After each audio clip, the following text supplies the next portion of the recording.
Let's go to Dove in Passaic. Hi, Dove. Dove. Hey, Dove. Hello. All right, I hope he's still with us. You know what? I'm glad he wasn't there. Because the line of what he was going to talk about was bordered on asinine. What was it going to be? What was it? Why do you think that Juan Soto is going to make such a big difference for the Yankees? He didn't help the Padres last year. Yeah, that was on him. A 420 on base percentage. The year before he helped them. Yeah, but it's your fault for trying to. That's what you get with baseball calls. You see? But this is baseball, Susan. Isn't it possible, Michael, that Juan Soto could have an incredible season and the Yankees, have a little bit of a better season and don't win a championship? Yes. I mean, it's possible. And you can have the greatest but Mike Trout's going to the Hall of Fame on a carpet, and he has never won a playoff game. But I'm saying the Yankees are very good. But they didn't win the championship when their best player, hit 60-plus home runs. Oh, he's back. Let's see what. Let him make his point. Dove, try to justify this, Dove. I'm so sorry. I pressed the wrong button. I want to give you a very big compliment. I really thoroughly enjoyed your coverage before the Super Bowl and after the Super Bowl. It was really, truly good radio. Thank you. I have a question for Michael. My question to you is that 2023 San Diego Padres, they were 82-80. They had Juan Soto, Manny Machado, they had Tatis, they had Ha-Seong Kim, and they had Bogarts. They had this NL Cy Young Award winner and a great closer. How does Juan Soto joining the Yankees, how does that make a difference? Well, you think they went 82-80 because of Juan Soto? The year before, they won 100-some-odd games and went to the playoffs. So you're picking and choosing when Juan Soto wasn't on a winning team. Well, the Yankees went 82-80 without Aaron Judge. So let's say he's there the whole year, and you added Juan Soto, who through his age 24 season is one of the greatest players of all time statistically, with a 421 on base percentage. Yeah, Dove, I think he's going to be fine. And there were a lot of problems in San Diego last year. The manager didn't really get along with the players. The players didn't get along with each other. That wasn't on Juan Soto, Dove. Well, I hope you're right. And Dove, he also won a World Series in Washington, so it's not like the kid can't win. I mean, don't paint him as a great player that can't win. He won as a kid in Washington. So, listen, nothing's guaranteed. This isn't basketball where one guy can make that big of a difference. It's baseball. There's been tons of great seasons and great players that didn't win, but I like the Yankees' chances with him as opposed to without him. I mean, to put it, what happened with the Padres last year on him, he supposedly didn't get along with Tatis. Tatis didn't get along with him. Machado didn't get along with anybody. So let's relax. But if Soto was a great player that just happened to be on lousy teams his entire career, and there's a reputation of being a cancer and not a team player, all right, then maybe we can have a conversation. But the kid won a World Series. The Padres were great the year before. Beat the Mets in the playoffs. So let's not paint a picture that you can't win with Juan Soto. You may not win, but don't paint him out to be somebody that is all stats and no substance. I don't know what the motivation was. You know what else Juan Soto does? We haven't even brought this up this much. You know how many games Juan Soto played last year? Take a guess. I think 162, if I'm not mistaken. 162. The guy is hardly ever out of the lineup. Wants to play all the time. 162. I don't know if the Yankees will allow it, but he played in 162 games. I think the Yankees are quite fortunate they made this trade. Despite losing their pitching depth and Michael King, they got one of the greatest players for the age 24 season in the history of baseball, and you're going to question that. The only question about the deal is that it's only possibly for 1 year. Right, that's it. And if you want to complain about that's a big question, though. Have at it. That's a legitimate concern because you gave up assets for a guy that may only be here 1 year, and if the Yankees don't win and he signs someplace else, it's not going to look great. Well, let me ask Peter this. That's a real risk. Okay. It's a risk you take, though. Let's say you were a single man, and Rihanna was a single woman, and she wanted to date you, but it was probably just for 1 year. She wasn't going to marry you. Would you turn it down? I actually think this is a horrible because what did Peter give up for that shot? He didn't give up anything. He didn't have to give up Michael King. Nothing. Would you do it? You give up nothing. Right. And you get to date Rihanna for a year. And you hope that she'll stick around at the end. Right, and if she doesn't, it's one of the greatest years of your life.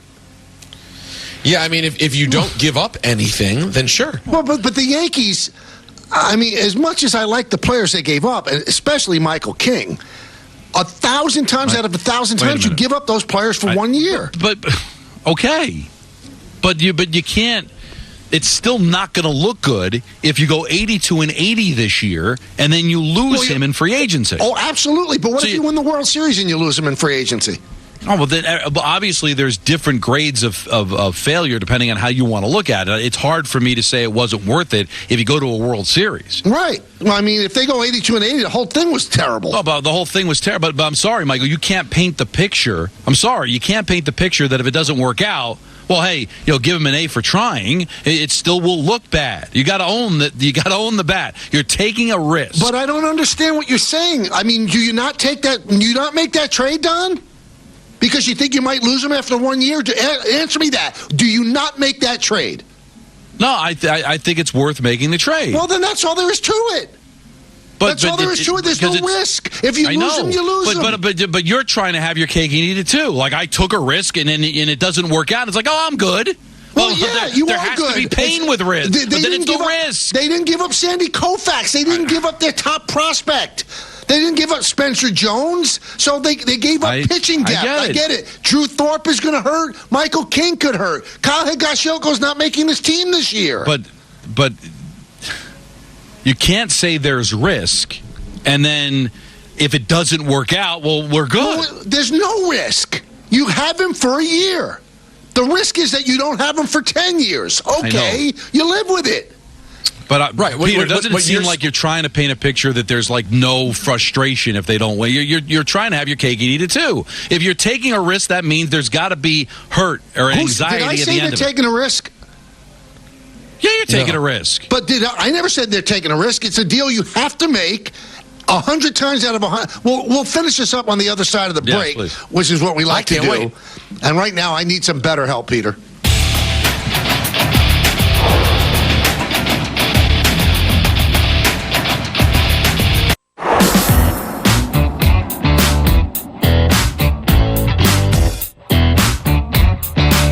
Welcome back to the show. Let's pick up where we left off.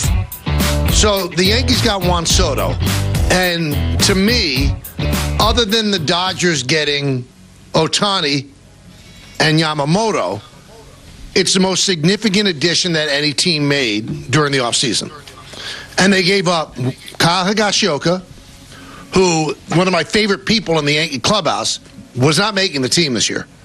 You've got Trevino back from the surgery and Austin Wells. And then Ben Rortvedt. Kyle was not making the team.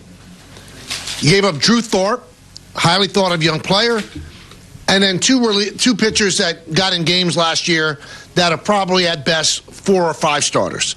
So the thing that hurt is Thorpe and King. That's it. Now, the risk, if you want to call it a risk, is that you keep Soto for 1 year. That's it. That's the only risk. Well, that's not the only risk. What's the other risk? That the players that you gave up could turn out to be stars. You look at them as 4th or 5th starters. What if they turn out to be this era's, Jose Rayo or Doug Drabeck or Jay Buhner, whatever. I'm just saying that's also part of any risk when you make a trade. The only one, but you're bringing in one of the greatest players of all time for 1 year, right? And not to sell tickets. So let's say Michael King is that guy that becomes great. Right. He's a free agent after 2025. He has 2 years left.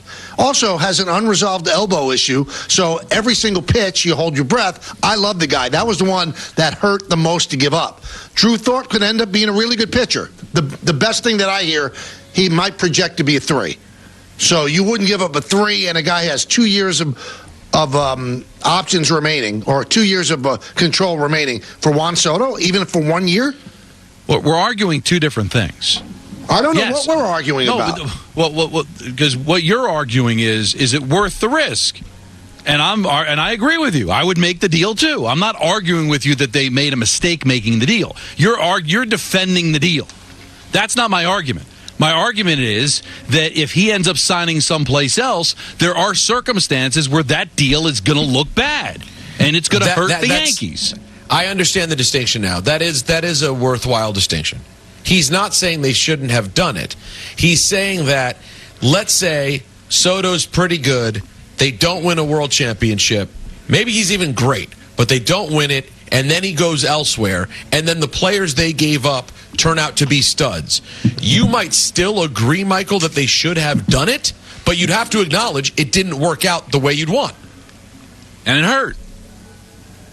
I'm saying, it just you can't make a deal with risk and at the back end of it say that, well, I don't feel anything. It's but no big deal. You also can't get Juan Soto without giving up something for him. Right. Exactly. Yeah. So, I mean, other than winning a World Series, even if they get to the World Series and they lose him to Steve Cohen and the Mets, it's going to sting, but you do it 100 out of 100 times All right, good, to get him for 1 year. Right, you're back to arguing you make the deal. But there could be pain from making this deal. It could really stink. Yeah, but is my point. Of knowing all the players, to me, the only one that has a possibility to sting is King. And it would obviously not be a good optic. We use that word a lot. If he has a great year with the Yankees, wins the American League MVP, and then goes to the Mets. Yeah, what can you do? Now, he's got Scott Boras as his agent. You go in with your eyes wide open when you make a deal like that. But you make it, and you make it, and you make it because you're getting Juan Soto, even if it's for a year. And even if those guys turn out to be great players, you do it.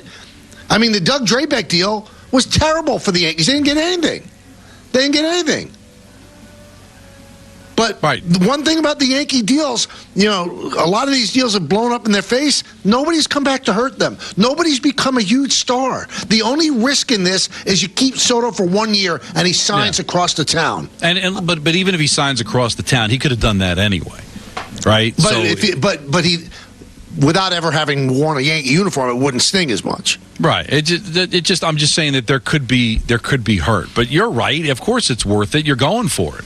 Puts a lot of pressure on going forward, and your window of success. Although I can't sit there, even if all those guys become stars and Soto doesn't re-sign. If you go to a World Series, I'm sorry, even for the New York Yankees, Michael, because they haven't gone to a World Series since 2009. I mean, they got to make the playoffs this year if they're not making it last year. Right, exactly. Now, making the playoffs is a wild card, or winning 110 games and getting bounced early. I mean, if this team made it to the World Series, I can't speak for Yankee fans, but that's a heck of a season, all right?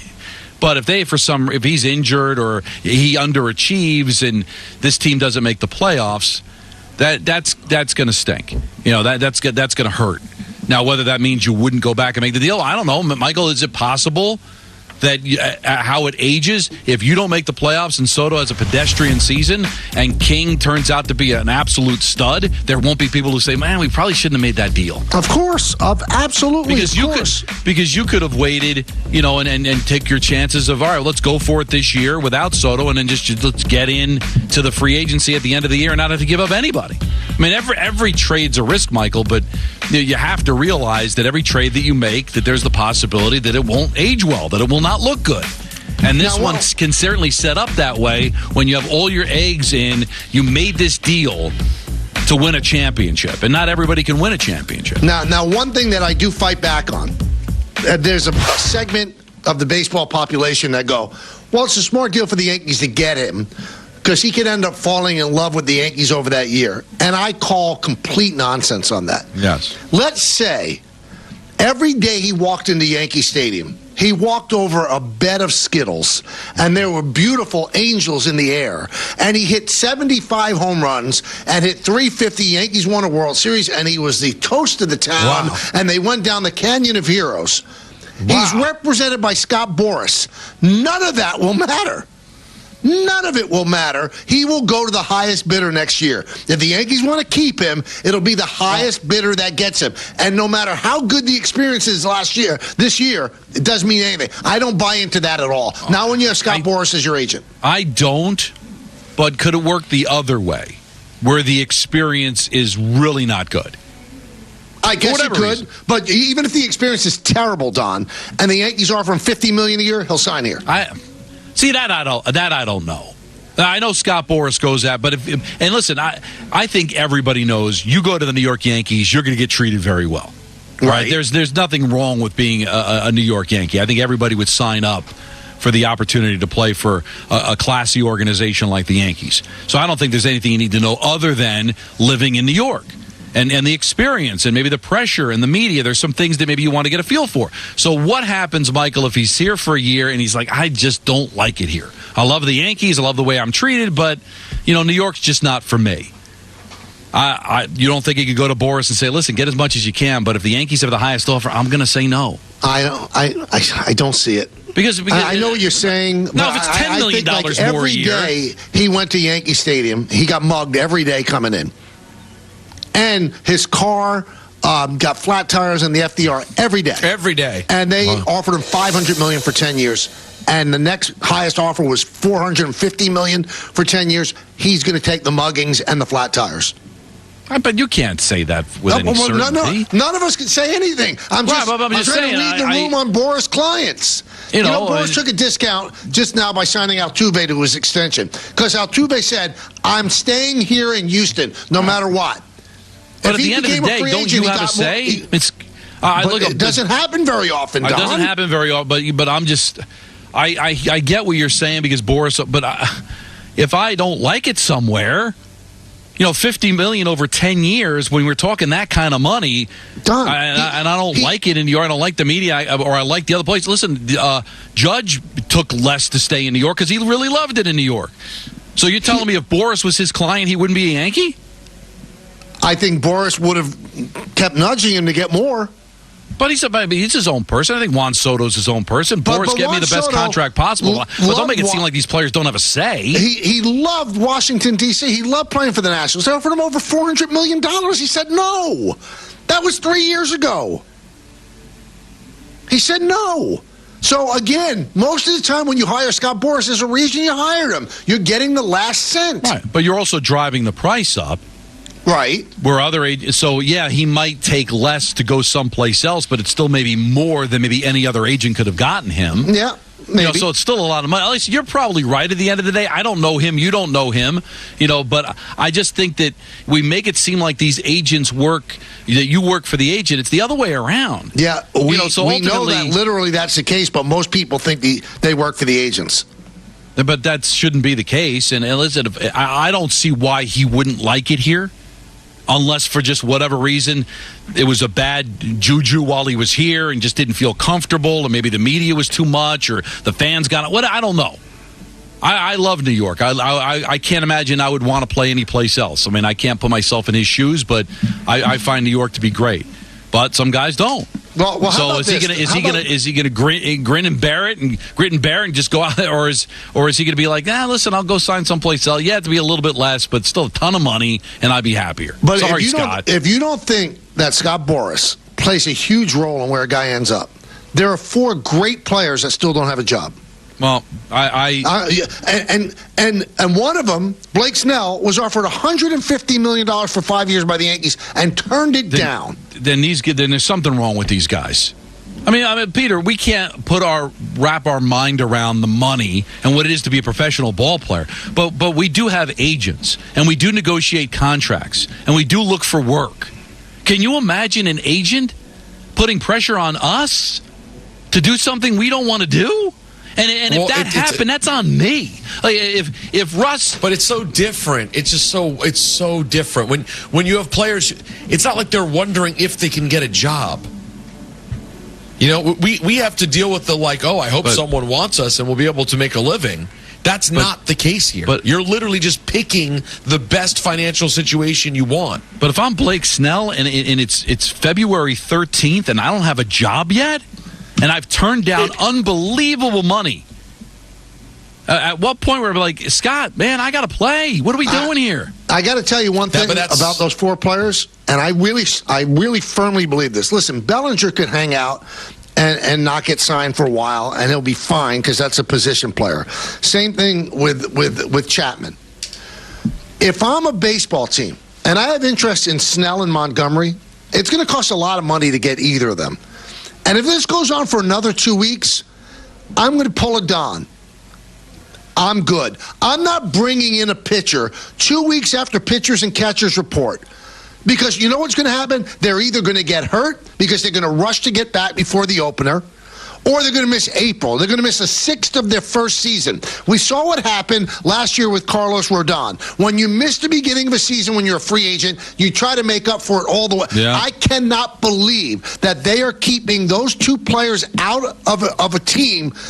And pitchers need the time. The reason spring training is as long as it is simply because of pitching. And if you're a starting pitcher, I don't care how much you prepare outside and how much you throw outside, you are not getting ready for the season until you step onto a complex. Right. And if I'm a team, there is no way I am taking Snell or Montgomery if it's 2 weeks from now, because that's going to screw up their whole season. It just is. So I don't know what Scott's thinking. And you guys know the incredible respect that for Scott Boras. He always has a plan. But with pitchers, you're really pushing the envelope. You could keep Bryce Harper out until the end of February. Doesn't matter. That's a position player. They could get ready in 3 weeks. Pitchers can't.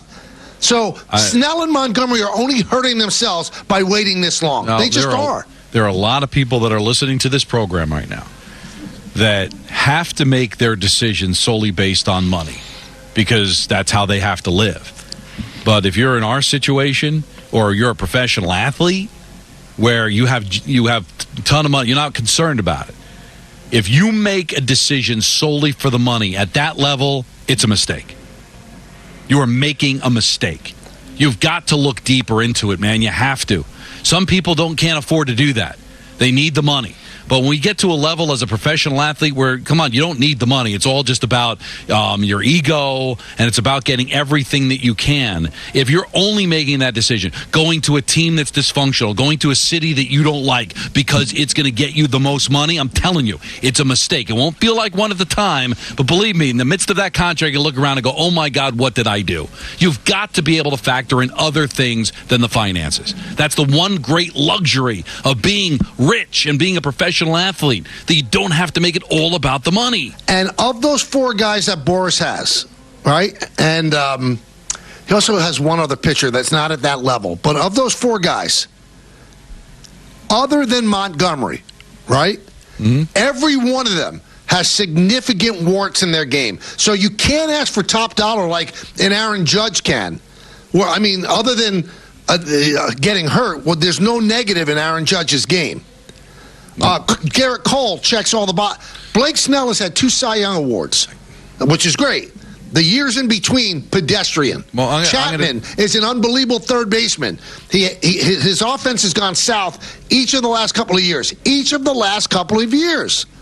And Bellinger, he won an MVP with the Dodgers, had a great year with the Cubs. The years in between, he got released by the Dodgers. How are you holding out for like lifetime money when if somebody offers you what the Yankees offered Snell, reportedly, it's never been proven that they did, you got to take that, I would think. Let's see. Maybe Boras makes a fool out of all of us and he gets these guys the money. I don't see it happening. I don't know Scott the way you do. All right, I only know from what everybody else knows. But correct me if I'm wrong, Johnny Damon was a Boras client, right? Yep. And I remember the binder. Peter, there was a binder for Johnny Damon. Like, Boras had a binder that was going to give all the numbers on why he deserved the money that he deserved. Like, I think Scott Boras, there was a time where he was the smartest man in the room. And that he was going to throw numbers out on why you're all wet on this player. This is the reason why you have to pay him top dollar. I don't know if he's the smartest man in the room anymore. I think that binder that he brought to the teams for Johnny Damon, they've got bigger binders, all right? They already know these numbers. They know all the hidden stuff. Is it possible, Michael, that everybody kind of went to school? And now Scott's not the smartest guy. He's still incredibly intelligent and a tremendous agent, but those little nuggets, the little piece of information that nobody else had that he had, is he walking into that meeting now and the guys that he's talking to also know all the stuff and maybe know a little bit more? There are no binders anymore. Right, that's what I'm saying. Because every single team has that information, so you're not going to fool anybody or like enlighten anybody. Because I don't remember back in the day, Michael, where Boras clients weren't getting paid. But now you're starting to see over the last couple of years, it's happened. that they're not getting paid, or they're not ready for the start of the season because nobody's offering the contract that Scott wants. So doesn't Scott maybe have to make an adjustment on the fly that whatever he was doing still works great, but maybe not at the level that worked before? Well, I mean, we're going to see. We're going to see with these four players exactly what they get. Greg in Tom's River. Greg? Don kind of stole my thunder, but I just don't get it. These guys have either made as much money to live their life and their family's life, or they have the ability to make so much. Why wouldn't where you want to play such a huge factor? And I can't see, like Don said, going somewhere for more money if you're not going to be as happy. If you have a wife, or you have kids in school, and you have some social activities around where you've been, why would you want to go? I just don't get it. It's just so much greed. But Greg, you do get it. I mean, you just don't agree with it. This is how they keep score, man. This is how they prove they're better than player X or player Y or player Z. You think Mike Hampton wanted to pitch for the Rockies where pitchers go to die?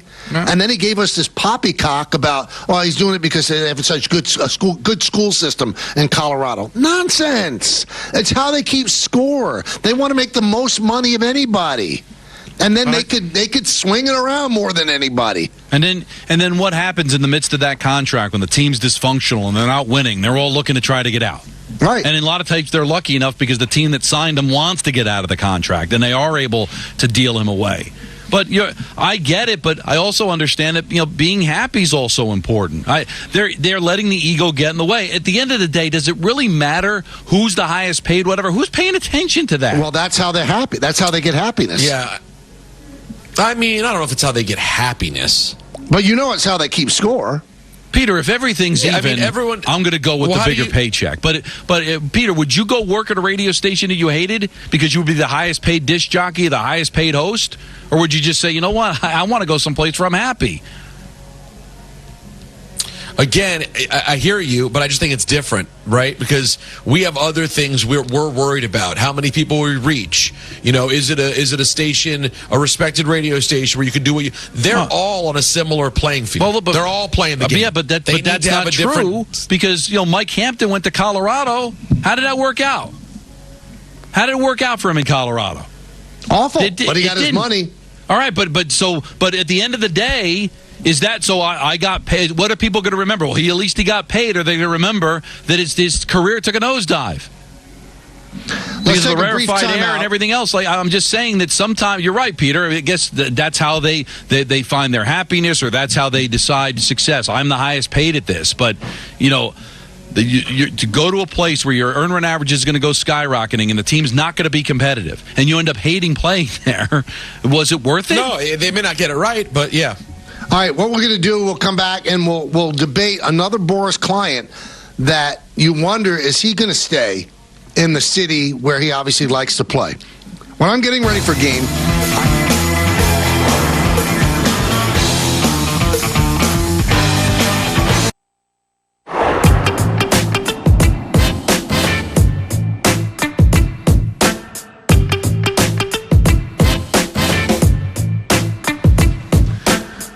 So we're talking about Soto before we get to our next baseball topic.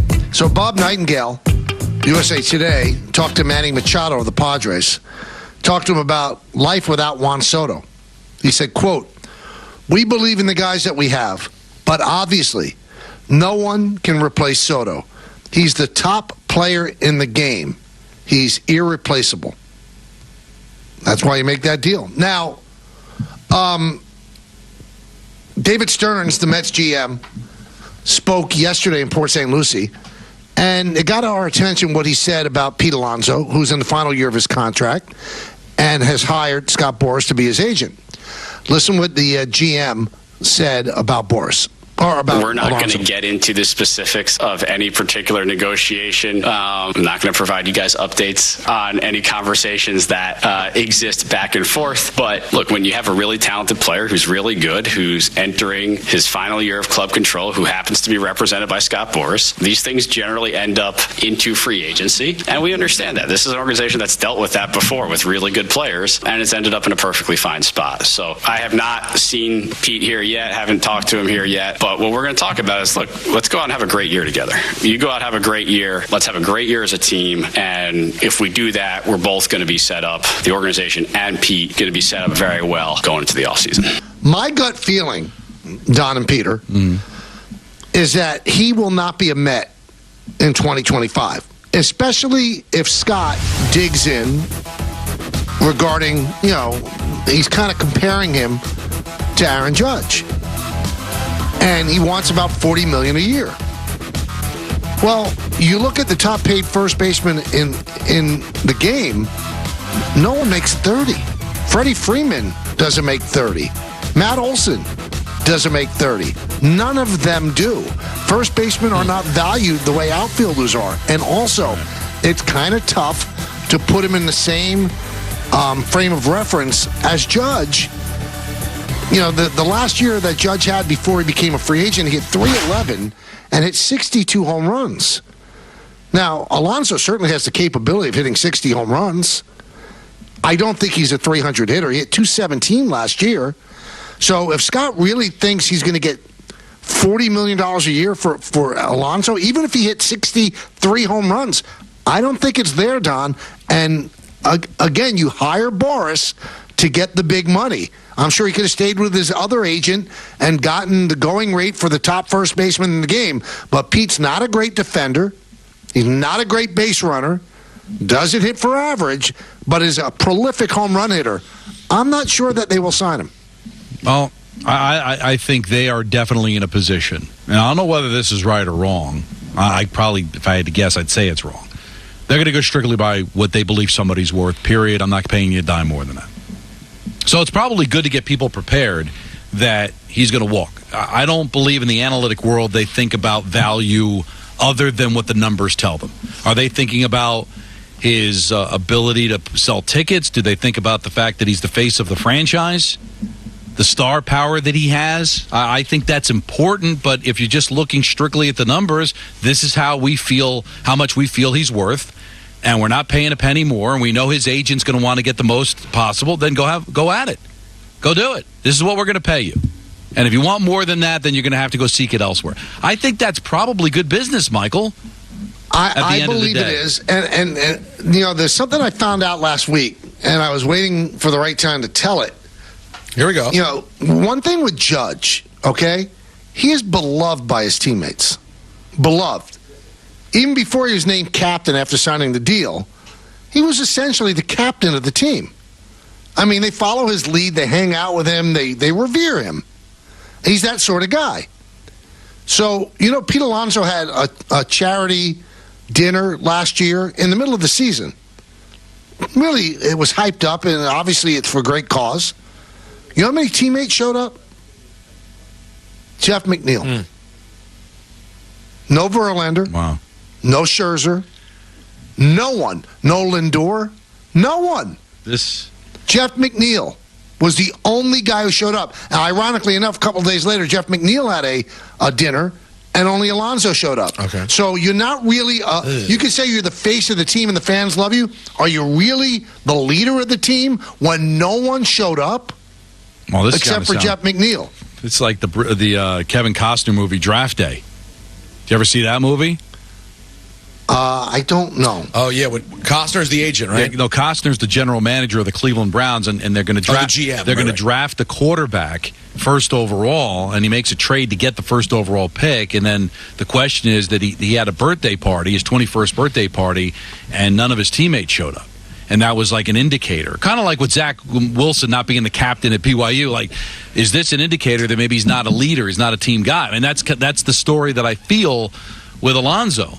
But sometimes, Michael, do you have the right guys around them? Do I blame Alonso for that, or do I what's going on here, guys? We got to get to the bottom of this. Find out. How about Verlander and Scherzer don't show up? Yeah, that's I mean, come on. Listen, we've been talking about it, kind of kidding on the square, Peter, right, for years about him being kind of awkward, and so I could see him maybe rubbing some people in the room the wrong way. But has that affected? Is that the reason why they lost to the Padres in the playoffs 2 years ago? Is that the reason they finished under 500 this year? You got to get to the bottom of all this stuff. But there's a part of me as a Met fan, it's like, God, another all-time Met. Guy the Mets drafted, groomed, star, rookie of the year, and he's going to go someplace else. Like, isn't there some value to having a forever Met? Building around guys like this and Lindor? But I guess it's such a bottom-line business. I guess you can't. If you're a general manager, you got to think with your head, not with your heart. The things I'm saying, the things that fans say, that's with the heart. But good business is not done from the heart. It's done with the head. Cohen didn't hire Stearns to throw around money. I mean, look at the team they're putting on the field in 2020. I mean, Stearns could say they expect to play baseball in October. I don't think they are. Not with the pitching staff that they're putting together. I don't think they're that team. I mean, there's two teams that are clearly better in their division, and that's the Phillies and the Braves. And now, are there two other teams that will not win the division that will be better than the Mets and get the other two wildcard spots? I think that you bring in Stearns to put your value on players. This is what we're going to give you. And if you don't want it, we'll go somewhere else. Because what Cohen's trying to build is the Dodgers East. Now, the Dodgers spend unbelievable money on Yamamoto and on Shohei Ohtani. But you look at what they did before that. They got under the luxury tax, highly deferred deals for Mookie Betts and Freddie Freeman. Those were smart deals. That's what the Mets are trying to build. If they put a number on Pete Alonso, let's say he hits 63 home runs and breaks the all-time record, and they put a number on that, they're not going to go over it. That's not why you brought in David Stearns, to spend like a drunken sailor. I am a little bit surprised that Cohen is not going out and getting some of these players that are available, where you could put them over the top and make the Mets a contender. But you look at all the deals they signed, 1-year deals, 2-year deals that they could get out from under them. They're trying to still get out from under Scherzer and Verlander's contract. So I think you bring in a guy like Stearns not to just throw $40 million a year at a first baseman. I don't think Alonso's going to get that. Now, unless he changes his tune and takes a lot less, but if he holds firm that he wants to get Judge-type money, I don't think he's getting it from the Mets. But also particularly weird if you have Stearns there, you don't end up going out and getting any of these guys, and you don't sign Alonso. Right? Is that what really they plan for? Would be less firepower than last year? That's a good sign. That's a good point. Where if you don't get I think that they're trying to get the money off because they're the second highest paid payroll in baseball. So if you don't get Soto next year, or you don't get big players that are going to be, the pitchers that are available next year are great pitchers. Like Walker Buehler is going to be available. That's where you have to spend your money. But they haven't spent a dime yet, and they didn't get Yamamoto, who they went all out for. They didn't get him, just like the Yankees didn't get him. And they said, okay, that's a difference maker. We'll pay that kind of money for him. I don't think they look at Alonso that way. Well, I just don't. And I guess at the end of the day, we'll find out if that's the right way or the wrong way. I mean, when I look at a guy that can go out there and hit 50 home runs and drive in 120 RBIs, I can't imagine that doesn't help your team. He's gotten better defensively at first base.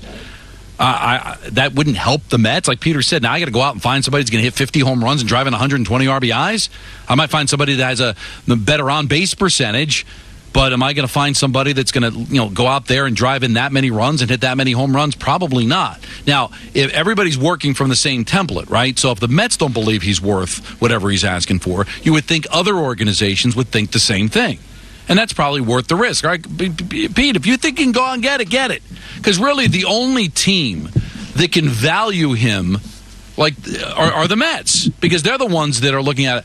I don't know if the Detroit Tigers think they're going to sell many tickets getting Pete Alonso. I could see maybe the Cubs. Maybe the Cubs. I don't know that. And I can see them trade. I can see the Mets trading at the trade deadline, Don. Well, but that's the smart thing to do. Is ultimately, if this team is not good, but he's having a phenomenal year, you trade him, and then he becomes a free agent just like he was going to become a free agent anyway. And then if you want him, then you bid for him, and then maybe you get him back, and then you have the assets that you got in the trade for him, like what the Yankees did with Chapman. That would be the smart thing to do. If you know he's not going, you're not going to give him more just because you want to keep him a forever Met. So, but how will that age to the general public? Because it is a business after all. If he ends up signing with another team for like a pittance more than what the Mets offered him, and the Mets weren't willing to give that little extra because the fans wanted him and because they have a chance to make him a forever Met, how will the Met fan react to that? They're not going to be happy. The whole reason they wanted Steve Cohen was because he was going to go the extra mile. If he signed someplace for $42 million a year and the Mets offer was $40, how do you think the Met fans going to react to that? Well, I mean, we keep saying that players don't get Scott Boras unless they want top dollar. You don't wait and have a potential Hall of Fame level manager fired by bringing David Stearns to just have him spend and spend and spend. This is a guy who you really work miracles with a small market team, and that's the guy that Steve Cohen wanted. But the whole idea, but you're not a small market team. So that's what I'm asking you, Michael. If he, I don't know what he's going to be asking for. Let's say the Mets offer him $40 a year, and he wants $50. Well, if another team gives him $50, okay, I guess the fans can. Hey, listen, I'm not going to pay him $10 million more than you think he's worth. But if he goes and signs with the Cubs for $41 million a year, and you weren't willing to go that little extra, that's going to tick the fans off. Then they'd be like, "What do we have Steve Cohen for?"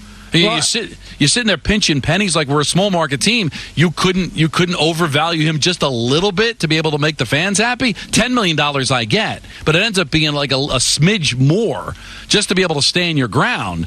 How do you think that's going to age in New York? Well, I think good organizations don't bend like that except in extraordinary circumstances. And I think the Yankees gave Judge more than they wanted to because of how important he was to the team. I think the Mets have to sit there and go, how important is Alonso to this fan base? You think they love him, Don? Do you think the fan base of the Mets loves him? I don't think they love him to the level of Aaron Judge, but Michael, he's their star. I mean, it's him and Lindor. All right, so let's say you lose him and you bring in Soto. They'll forget. Yeah, well, for sure. But let's see them do that. You're not going to do it. It's another great Met that ends up not staying with the Mets. And again, I don't understand all the analytics, but I just find it difficult to believe a guy that can hit 50 home runs and drive in 120 RBIs can't help your team. Peter, speaking of help, you've got something to tell us.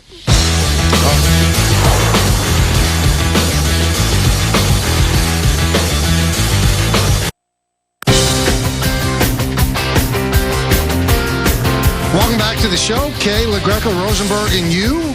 Don LaGreca's birthday. He's 58 today, so happy birthday. 56. I'm sorry. Get my numbers mixed. Why do you do that? He's a bad guy.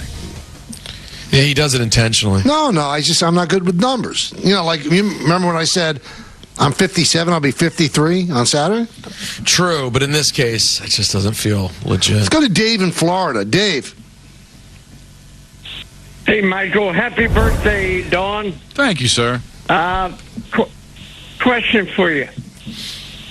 The Yankees ought to say status quo with Soto. At the end of the year, if everybody's happy, offer him 15 years, $550.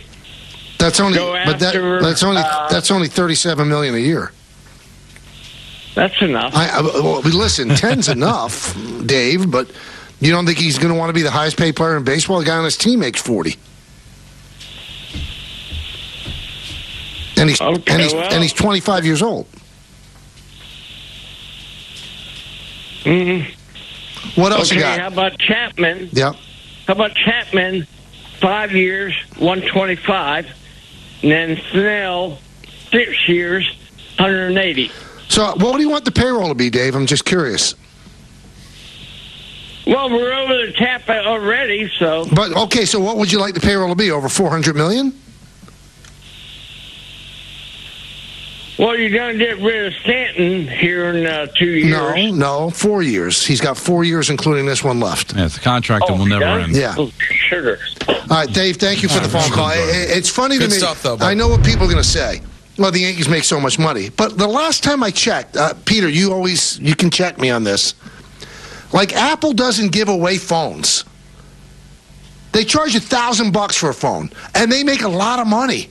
And Amazon doesn't deliver packages for free. They actually make money despite the fact that they print money. So you can't, just because the Yankees make a lot of money, they're not going to put a payroll in the stratosphere. You can't have an all-star at every position. Let's sign Chapman. Let's sign Snell. Let's bring in Montgomery. Hey, why don't we bring in Bellinger? He could play on Judge's shoulders in center field. I mean, stop. There's another way to do it, people. Like it's amazing. They don't want to buy championships, but then at the end of the day, just go out and get all the best players. Well, why not just if you draft well and you groom young players and if Volpe turns out to be a star, Michael, you have him on the cheap. You were able to get all that production out of Judge before you had to pay him, and that's a good way to do it too. I do love Dave, who seemed like a sweet guy. Oh, that's enough. Well, that's not how they do it. Because if it's just, what's enough, you can make $5 million and I think get by. Somebody, I want to try to give them credit. I was looking at the tweets of comparing what's going on with Alonso and the Mets to Saquon. And there are some similarities. Yeah, that's a good point. It's a popular player, but the organization doesn't value the player the way the fans do. Who was it, Anthony? That'd be Ken Rozak. Yeah, Ken Rozak. I mean, that's a great parallel. I think Saquon's probably more popular to Giant fans than Pete is to Met fans, but it's probably negligible. Nay, I'm going to say I think Saquon's definitively more popular, but I think even bigger than that, he's definitively more popular in the locker room. Right. But, he may be the most loved player on that team. But I think Alonso's been more productive. Fair. Because he's healthy. He's been able to stay healthy. He's put up some incredible numbers, but there's similarities. Both were rookies of the year.